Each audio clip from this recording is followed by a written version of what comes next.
Every day we hear or talk about the same topics: inflation, endless crises, and the eroding purchasing power of the money in our pockets. We come up with various reasons for why these things happen. Generally, these reasons are entirely system-oriented. But what if the problem is us? What if it's our insatiable desires and cravings? Today, let's examine why the source of these problems might actually be ourselves. Before we dive into the history of this desire, if you want to understand the untold stories behind the economy, don't forget to subscribe to the channel and turn on notifications. Now let's take a short journey into the history of desire. In pre-industrial societies, production and economy were not growth-oriented. Needs were at the forefront. Rather than, let's produce it and someone will buy it anyway, production was limited to what was necessary to get through that year or season. Sometimes even that wasn't enough. Consumption was dictated by the product itself. There was no such thing as fashion. People didn't buy a product just because everyone else had it. They bought it only if they had the need and the means. This situation didn't change even during the early industrial period. However, towards the end of the 19th century, industrialization began to show its full effect. Production increased rapidly, but consumption did not follow a linear path. At least it didn't grow as fast as production. As a result, there was a massive surplus. This brought about unemployment and economic stagnation. Here, the first great crisis of capitalism emerged. The system was good at producing, but it couldn't guarantee consumption. The main problem was no longer whether we could produce, but who would buy all these products. The person who solved this problem was not an economist or a financier. It was Edward Bernays, considered the founder of public relations. He noticed something crucial. Crowds are not made of rational individuals, but of masses driven by emotions. Taking Freud's theories of the unconscious and Gustave Le Bon's crowd psychology, he turned them directly into an economic tool. According to Bernays, explaining why a product was good was meaningless.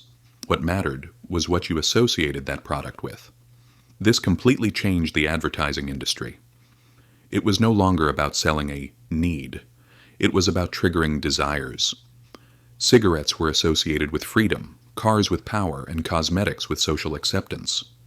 Consumption had turned into a psychological state. Advertisements whispered to the individual, "If you buy this product, you will be freer, more powerful, and more respected." This transformation accelerated consumption, but also created a constant sense of deficiency. Because identity could never be completed through material things, there was always a step further. Consumption was no longer a matter of fulfilling a need.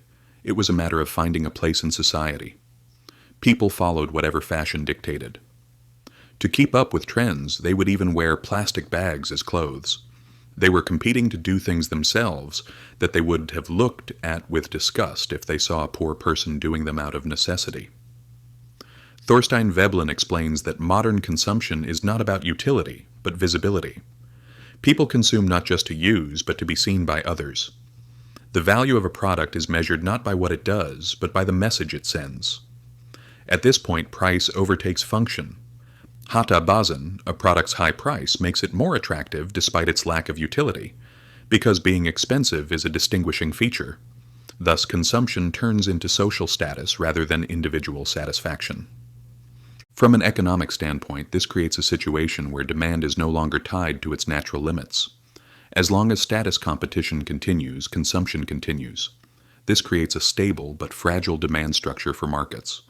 According to John Maynard Keynes, the greatest risk to a capitalist economy was not production, but insufficient demand.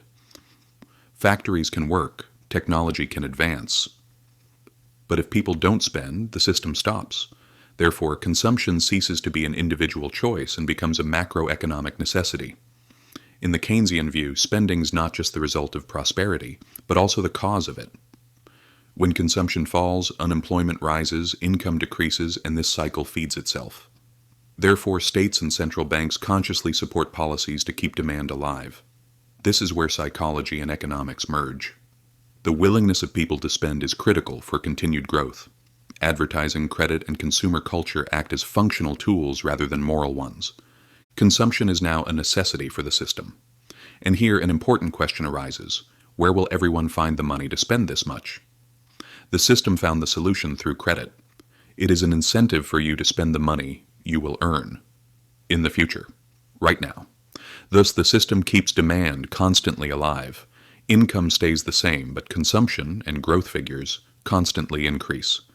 But the result is a mountain of debt on households. The main point to emphasize is this. While this process is beneficial in the short term, it is a very fragile structure.